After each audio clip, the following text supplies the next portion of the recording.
என் செல்ல குழந்தையே, அதிசக்தி வாய்ந்த நாளில் இந்த வராகி உன் கண்ணில் பட்டிருக்கின்றேன். என் குழந்தையே, உன்னுடைய கஷ்டங்கள் எல்லாம் விலகி அஷ்ட ஐஸ்வர்யங்களையும் பெறுவதற்கு தேய்பிறை அஷ்டமியில் பைரவரை வழிபட வேண்டிய நாள் அல்லவா? என் குழந்தையே, அஷ்டமி என்பது பைரவரை வழிபடுவதற்குரிய முக்கியமான தினம். இன்று இந்த தேய்பிறை அஷ்டமி நாளில் இந்த வராகி உன்னை தேடி ஓடோடி வந்து உனக்கான சந்தோஷமான செய்தி ஒன்றினை சொல்ல வந்திருக்கின்றேன். மாதம் தோறும் 2 அஷ்டமி திதிகள் வந்தாலும் தேய்பிறை அஷ்டமியை விரதமிருந்து வழிபட்டால் உன்னுடைய கஷ்டங்கள் அனைத்தும் விலகும். உன்னை ஆட்டி படைத்த துன்பங்கள் எல்லாம் கால பைரவரால் உனக்கு தீர்த்து கொடுக்கப்படும் என்பது உண்மை அல்லவா? என் குழந்தையே, இறைவனை வழிபடுவதற்கு எல்லா திதிகளும் விசேஷமானவை என்றாலும் பௌர்ணமி திதியும் அஷ்டமி திதியும் மிகவும் சிறப்பு வாய்ந்த திதிகள். பௌர்ணமி மற்றும் அஷ்டமி தினங்கள் சிவபெருமானினுடைய வழிபாட்டுக்கு உரிய நாட்கள். அதனால் இந்த நாட்களில் சிவபெருமானின் பைரவ கோலத்தை வழிபடுவது மிகவும் சிறப்பானதாகும். அதிலும் தேய்பிறை அஷ்டமி திதியானது மிகவும் சிறப்பு வாய்ந்தது, அதிக சக்தி வாய்ந்தது. அஷ்டமி திதியில் விரதமிருந்து பைரவரை வழிபட பல்வேறு நன்மைகளை இந்த வாழ்க்கையில் மேலும் மேலும் நீ பெற்றுக்கொண்டே இருக்கலாம். என் குழந்தையே, அஷ்டமி என்பது திதிகளில் 8வது திதியாகும். அந்த நாளில் விரதமிருந்து பைரவரை அர்ச்சித்து வழிபடுவது சிறப்பான காரியமாகும். என் குழந்தையே, காலத்தின் கடவுள் கால பைரவர், அதாவது உன்னுடைய தலைவிதியை மாற்றக்கூடிய ஆற்றல் கொண்டவர். இந்த நேரத்தில் இந்த காலம் உனக்கு என்ன கொடுக்க போகிறது என்பதனை தெரிந்து அதனை உனக்கு மாற்றி அமைக்கக்கூடிய வல்லமை கொண்டவர் கால பைரவர் அல்லவா? என் குழந்தையே, அப்படிப்பட்ட இவரை நீ வழிபடுவதில் எந்த ஒரு குற்றம் குறையும் வந்து விடாதபடிக்கு அவரை மனதார நினைத்து நீ வழிபட வேண்டும். தமிழ் கடவுள்களில் ஒன்றான பைரவர் சிவபெருமானினுடைய 64 திருமேனிகளுள் ஒன்றாவார். பௌர்ணமிக்கு பிறகு வரக்கூடிய தேய்பிறை அஷ்டமியில் பைரவரை வழிபட்டால் அவரினுடைய அருளை முழுமையாக பெற்றுக்கொள்ளலாம் என்பதனை மறந்து விடாதே. கோவிலுக்கு சென்று பைரவரை தரிசிக்க முடியாவிட்டாலும் வீட்டிலிருந்தே அவரை மனதார நினைத்து நீ வழிபடலாம். கால பைரவரானவர் பஞ்சபூதங்களையும் அடக்கி ஆள்வதனால் இவருக்கு கோவிலில் பஞ்சதீப எண்ணெய் ஊற்றி பஞ்ச விளக்குகளை ஏற்ற வேண்டும். கோவிலில் இதை செய்யும் பொழுது நிச்சயமாக அது உனக்கு நல்ல பலன்களை கொடுத்தே தீரும். அதாவது 5 அகல் விளக்குகளை எடுத்துக்கொள். அதில் ஒவ்வொரு விளக்கிலும் ஒவ்வொரு வகையான எண்ணெயை ஊற்றி தனித்தனியே தீபத்தை ஏற்ற வேண்டும். நெய் தீபம், நல்லெண்ணெய் தீபம், விளக்கெண்ணெய் தீபம், தேங்காய் எண்ணெயில் தீபம், இலுப்பை எண்ணெயில் தீபம் என்று 5 எண்ணெய்களை கொண்ட பஞ்ச தீபங்களை நீ ஏற்றிவிட வேண்டும். ஒவ்வொரு விளக்கிலும் இந்த ஒவ்வொரு எண்ணெய்களை ஊற்றி பஞ்சு திரியிட்டு தீபம் ஏற்றி பைரவரினுடைய மந்திரத்தை 27 முறை உச்சரித்தால் எல்லா விதமான பிரச்சனைகளும் தீர்ந்து விடுவது என்பது மிகப்பெரிய நம்பிக்கை. இந்த நாளில் பைரவாஷ்டகம் வாசிப்பது உள்ளத்திலும் எண்ணத்திலும் நல்ல விஷயங்களை விதைத்து கொடுக்கும். மேலும் நேர்மறை எண்ணங்கள் பெருகி குடும்பத்தில் இருக்கும் துஷ்ட சக்திகள் அத்தனையும் உன்னை விட்டு நீங்கி எல்லா வளங்களையும் நலன்களையும் பெற்று நீ சுபிட்சமான ஒரு வாழ்க்கையை வாழ்ந்து விடுவாய். என் குழந்தையே, பைரவர் வழிபாடு என்னென்ன உனக்கு கொடுக்கும், அதை எப்படி எப்படி செய்யலாம் என்று உனக்கு உன் அம்மா சொல்கின்றேன். நவகிரக தோஷங்கள் நீங்க சதுர்கால பைரவருக்கு செவ்வரளி பூவால் 9 வாரங்கள் சகஸ்ரநாம அர்ச்சனை செய்ய வேண்டும். வறுமை நீங்க தேய்பிறை அஷ்டமிகளில் மாலை நேரத்தில் வில்வம் மற்றும் வாசனை மலர்களால் அஷ்டோத்திரம் சகஸ்ரநாம அர்ச்சனை செய்து 11 பைரவ தீபங்கள் ஏற்ற வேண்டும். இழந்த செல்வத்தை திரும்ப பெற 11 அஷ்டமிகள் பைரவ தீபங்கள் ஏற்ற வேண்டும். பைரவ தீபம் என்பது மிளகை சிறு மூட்டையாக கட்டி நெய் அல்லது நல்லெண்ணெய் இட்டு தீபம் ஏற்றுவதாகும். இந்த தீபத்தை தான் இன்று உன் அம்மா ஏற்றச் சொல்கின்றேன். மிளகை சிறு மூட்டையில் கட்டி நெய் அல்லது நல்லெண்ணெய் இட்டு அதன் மீது நீ தீபம் ஏற்ற வேண்டும். நிச்சயமாக இது உன் வாழ்க்கையில் மீண்டும் உன்னை நல்ல நிலைக்கு கொண்டு வரும். நீ இழந்த செல்வத்தை எல்லாம் நிச்சயமாக உனக்கு மீட்டு கொடுக்கும் என்பதனை நீ மறந்து விடாதே. என் குழந்தையே, சனிதோஷம் நீங்க பைரவருக்கு 9 சனிக்கிழமைகள் சிகப்பு நிற பூக்களால் அர்ச்சனை செய்து 4 பைரவ தீபங்கள் ஏற்ற வேண்டும். திருமண தடை நீங்க ஞாயிற்றுக்கிழமை ராகு காலத்தில் திருநீறு அபிஷேகம் செய்து மிளகு வடமாலை சாற்றி அர்ச்சனை செய்ய வேண்டும். வீட்டில் செல்வம் செழிக்க தேய்பிறை அஷ்டமிகளில் சதுர்கால பைரவருக்கு சொர்ண புஷ்பம் அல்லது 108 காசுகளால் அர்ச்சிக்க வேண்டும். அந்த காசுகளை வீட்டில் பணப்பெட்டியில் வைக்க செல்வம் செழித்து கொண்டே இருக்கும். ஸ்ரீ பைரவரை வணங்குவதால் வறுமை மற்றும் பகைவர்களின் தொல்லை நீங்கும். மேலும் வியாபார முன்னேற்றமும் தனலாபமும் அஷ்ட ஐஸ்வர்யங்களும் உனக்கு கிடைக்கும். என் குழந்தையே, பைரவருக்கு மிளகு கலந்த அன்னம் மற்றும் வடையை நைவேத்தியமாக படைக்கலாம். அனுமனுக்கு வடமாலை சாற்றுவது போல பைரவருக்கு வடமாலை சாற்றி வழிபடுவது கூடுதல் பலன்களை தரும். மிளகு அதில் சிறப்பு வாய்ந்த ஒரு பொருளாக நிச்சயமாக இருக்க வேண்டும். என் குழந்தையே, பைரவரின் அருளோடு அஷ்டலட்சுமிகளின் அருளும் கிடைக்க பெறுவாய். உனக்கு கடன் தொல்லை நீங்கும். சனி தோஷம், 7.5 சனி, அஷ்டம சனி, பாதச்சனி போன்ற துன்பங்களிலிருந்து உனக்கு நிவாரணம் கிடைக்கும். வாழ்க்கையில் ஏற்படும் அனைத்து விதமான கஷ்டங்கள் நீங்கி உன் வாழ்க்கையில் உனக்கு முன்னேற்றம் ஏற்படும்.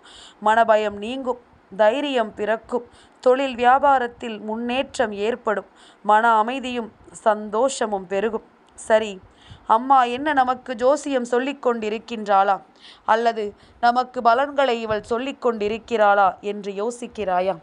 என் குழந்தையே, எந்த ஒரு தெய்வ வழிபாட்டையும் நாம் சர்வசாதாரணமாக நினைத்துவிடக்கூடாது.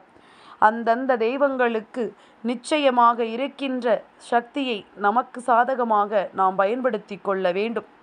அவர்களுக்கு உகந்த நேரம் வரும் பொழுது அந்த நேரத்தில் உன்னால் என்னவெல்லாம் செய்ய முடியுமோ அதையெல்லாம் நீ சரியாக செய்து கொண்டிருப்பாயானால் நிச்சயமாக உனக்கான எல்லா பலன்களும் நிறைவாக கிடைக்கும் என்பதனை நீ மறந்துவிடக்கூடாது. என்ன நடந்தது, ஏது நடந்தது என்றெல்லாம் சொல்லி நீ கலங்கி நிற்பதை விட நடக்கக்கூடிய விஷயங்களை எல்லாம் உனக்கு சாதகமாக மாற்ற நீ என்ன செய்ய வேண்டுமோ அதை செய்து கொண்டிருந்தால் போதுமல்லவா? என் பிள்ளையே, நாம் இந்த வாழ்க்கையில் நமக்கு வருகின்ற எல்லா விஷயங்களையும் நாம் முழுமையாக பெற்றுக்கொள்ள வேண்டும். நடக்கக்கூடிய விஷயங்களை எல்லாம் நல்லபடியாக கண்டு என் பிள்ளை, உன் வாழ்க்கையில் உனக்கு சேர வேண்டிய ஒவ்வொரு விஷயங்களையும் நீ முழுமையாக ஏற்றுக்கொள்ளும் பொழுதுதான் நீ ஆசைப்பட்டது இந்த வாழ்க்கையில் உனக்கு நிறைவாக உன்னை வந்து சேரும் என்பதனை நீ உணர்ந்திட வேண்டும். என் தங்கமே, சந்தோஷமாக நாம் இந்த வாழ்க்கையை அனுபவிக்க நினைக்கிறோம். ஆனால் கஷ்டம் என்ற ஒன்று எப்பொழுதுமே நம்மை பின்தொடர்ந்து வந்து கொண்டுதான் இருக்கின்றது. ஏதோ ஒரு வகையில் இந்த வாழ்க்கையில் நமக்கு பிரச்சனைகளும் சோதனைகளும் துன்பங்களும் இருந்து கொண்டுதான் இருக்கின்றது.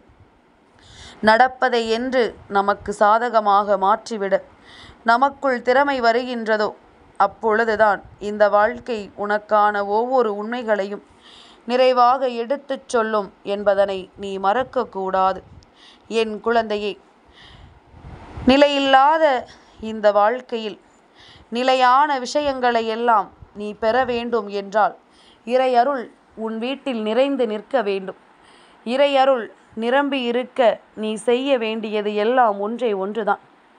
இந்த வாழ்க்கை உன்னை சுற்றி வந்து உனக்கு தரக்கூடிய சந்தோஷங்களை நீ உறுதியாக பெற்றுக்கொண்டாயானால் உனக்கு வரக்கூடிய எல்லா விஷயங்களையும் சர்வ நிச்சயமாக நான் உன்னோடு சேர்ந்து வந்து உனக்கே உனக்கானதாக ஒட்டு மொத்தமாக ஒரு சேர கொடுப்பேன் என்பதனை நீ மறந்து விடாதே. என் தங்கமே, எத்தனையோ விஷயங்கள் உன்னை காயப்படுத்திய பொழுது கூட என் பிள்ளை அதிலிருந்து நீ மீண்டு வர தொடங்கி இருந்தாயல்லவா? நிச்சயமாக அது ஒன்று போதும். இனி எல்லா நிலையிலும் என் பிள்ளை நீ உன்னுடைய வாழ்க்கையை மீட்டெடுத்து விடுவாய். எல்லா சூழ்நிலையிலும் உனக்கான வெற்றியை நீ உறுதியாக பெற்றிடுவாய் என்பதனை நீ மறக்காதே. இந்த நேரம் உனக்கு நான் என்ன கொண்டு வந்து தர வேண்டும் என்று யோசித்தாலும் அதையெல்லாம் உனக்கு நான் நிறைவாக கொடுப்பேன் என்பதனை நீ புரிந்து கொள்ள வேண்டும். உனக்கே உனக்கான ஒட்டுமொத்தமான சந்தோஷமாக நான் என்றும் உன் கைகளில் கொடுப்பேன் என்பதனை நீ மறந்து விடாதே. என் பிள்ளையே, இந்த வாழ்க்கையில் எதுவுமே நமக்கு நிலையானதாக இல்லை என்று சொல்லி நீ புலம்பியது எல்லாம் போதும். இனி நடக்கக்கூடிய விஷயங்களை எல்லாம் நல்லபடியாக நீ எதிர்கொள்ள வேண்டும் என்பதனை ஒரு நாளும் மறக்காதே. உன்னை தேடி வருவது எல்லாமும் உனக்கே உனக்கான பேரதிசயத்தை நடத்தட்டும். இனி என்ன நடந்தாலும் இதிலிருந்து உன்னுடைய வெற்றி உனக்கு உறுதியாக கிடைக்கட்டும்.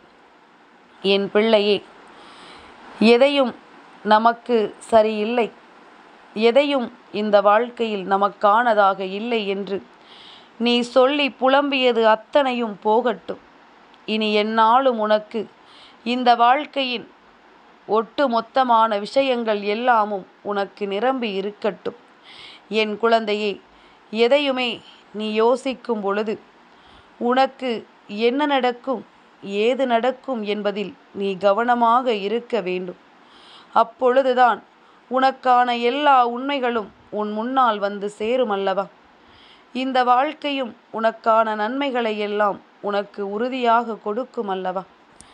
இதனை நீ தெரிந்து கொள்ள வேண்டிய காலகட்டம் உனக்கு கைகூடி வந்து விட்டது. உன்னை சுற்றி என்ன நடக்கும், ஏது நடக்கும் என்பதனை எல்லாம் நீ சரியாக புரிந்து கொண்டு உன்னோடு நான் இருப்பதையும் உனக்கு தெரிந்து கொள்ள வேண்டிய நேரம் வந்து விட்டது. சட்டென்று ஒரு நொடியில் எதையும் மாற்றிவிட முடியாது என்று சொல்லி புலம்பியதை எல்லாம் விட்டுவிடு. இனி என்ன நடந்தாலும் உனக்கு இந்த வாழ்க்கையின் எல்லா சந்தர்ப்பங்களும் உனக்கான வெற்றியை கொடுக்க வேண்டும் என்பதில் மட்டும் நீ கவனமாக இருந்து விட்டால் அது போதும். என் குழந்தையே, நிறைவேறாத பல விஷயங்கள் உனக்கு என்ன கொடுக்கிறது என்பதனை நீ உணர்ந்து விட்டாயானால் இனிமேல் என்ன நடந்தாலும் அதில் உனக்கான உண்மைகளும் உனக்கான சந்தோஷங்களும் உன் வசமாகிவிடும். உன்னை தேடி வந்து நான் கொடுப்பது எல்லாம் எப்பொழுதும் உனக்கான அதிசயங்களை நிறைவேற்றி தந்துவிடும். எந்த நொடியிலும் நீ இந்த வாழ்க்கையை இழந்து விடாது. எந்த தருணத்திலும் எதையும் தொலைத்து விடாது. உன்னை தேடி வருகின்ற இந்த விஷயங்களை நீ சர்வ நிச்சயமாக நிறைவாக பெற்றுக்கொள்ள வேண்டும். சட்டென்று ஒரு நொடியில் எதையும் மாற்றிவிட முடியாது. சட்டென்று ஒரு நொடியில் எந்த விஷயத்தையும் உன்னால் இழந்துவிட முடியாது. இனி உன்னை தேடி நான் வரும் பொழுது உனக்கு வேண்டிய அத்தனை விஷயங்களையும் நான் என்றும் என்றென்றும் உனக்கு சரியானபடி நடத்தி தருவேன் என்பதனை நீ மறந்து விடாதே. இந்த வராகியினுடைய அன்பினால் என் குழந்தை, நீ எல்லா விஷயங்களையும் பெற்றுக்கொள்ள வேண்டும். இந்த தாயானவளின் அன்பினால் இந்த வாழ்க்கையில் நீ அத்தனை உண்மைகளையும் நிறைவாக ஏற்றுக்கொள்ள வேண்டும். என் பிள்ளையே, நடக்க முடியாத பல விஷயங்களை கூட இந்த வாழ்க்கை உனக்கு நடத்தி கொடுக்க வேண்டும் என்று நீ எப்பொழுது எல்லாம் சரியானபடி ஒரு முடிவுக்கு வருகிறாயோ அப்பொழுது மேலும் மேலும் உனக்கு இந்த வாழ்க்கையில் பேரதிசயம் நடந்துவிடும். இன்று பைரவருக்கு உகந்த நாளில் நான் சொன்னது போல 11 மிளகை எடுத்துக்கொள். அதை எடுத்து வெள்ளை துணியில் ஒரு முடிச்சாக கட்டி வைத்து இந்த மூட்டையை ஒரு அகல் விளக்கி நடுவில் வைத்துக்கொள். அதனுள் எண்ணெய் அல்லது நல்லெண்ணெய் அல்லது நெய் தீபம் வைத்து நீ தீபம் ஏற்று. நிச்சயமாக உனக்கு நீ விரும்பியதையெல்லாம் ஒரு சேர உனக்கு பெற்றுவிட முடியும். உன்னோடு நான் இருந்து உன் வெற்றியையும் உனக்கு உறுதி செய்துவிட முடியும். எதையும் கடந்துவிட்ட ஒரு வாழ்க்கைக்கு உன்னை நீ தயார்படுத்திக்கொள். எதையும் தாண்டிய ஒரு வெற்றிக்கு உன்னை நீ எப்பொழுதும் தெளிவாக வைத்திரு. நிச்சயமாக என்றும் என்றென்றும் உனக்கு நல்லதே நடக்கும். என்றும் இந்த வாழ்க்கையில் உனக்கான பேரதிசயங்கள் எல்லாம் நடக்கும் என்பதனை நீ புரிந்து கொண்டால் அதுவே போதும். இனி எல்லா நிலையிலும் உன்னை நான் நிச்சயமாக நல்லபடியாக கொண்டு வந்து சேர்த்து விடுவேன் என்பதனை நீ புரிந்து கொள். என் தங்கப்பிள்ளைக்கு இந்த வராகி அம்மாவினுடைய ஆசீர்வாதங்கள் எப்பொழுதுமே முழுமையாக கிடைக்கும்.